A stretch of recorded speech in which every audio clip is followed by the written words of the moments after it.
بر اثر سیل و آبخیزی روز 11 مای در مناطق تاجیکستان 7 نفر به هلاکت رسیدند. امید یوسفی سخنگوی کمیته شامگاه 11 مای به رادیو آزادی گفت در پی سیل و آبخیزی امروز در عموم 7 نفر هلاک شدند. به گفته او 3 نفر در شهر کولاب، 3 نفر در نویه شمزین شوین و 1 نفر در شهر حصار فوت دیدند. امید یوسفی افزود جسد این نفران پیدا شده است ولی این آمار نهایی نیست. درباره شخصیت فوتیدگان هنوز معلوماتی زیاد دسترس نیست. مقامات تنها درباره یک ساکن هلاک شده شهر حصار گفتند او چوپان بوده در وقت آمدن سیل آب او را میبرد. بارانهای سخت و دوامدار امروز 11 مای سبب سرازیر شدن سیل در مناطق بسیاری از نواحی ولایت ختلان شد. بیشتر خرابی ها در شهر کولاب و نویه شمزین شوین به قید گرفته شده است. در نویه شمزین شوین 3 عضو یک خانواده در سیل غرق گردیدند.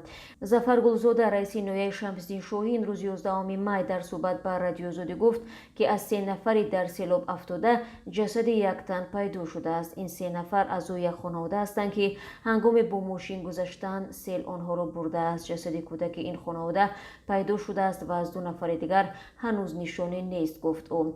این 3 نفر از باشندگان جماعت چیگم نویه شمزین شوین بودند. به گفته خبرنگار رادیو آزادی در منطقه کولاب وضع در این شهر بسیار جدی بوده. آبخیزی روی کولاب به سمت دوشنبه را بسته است.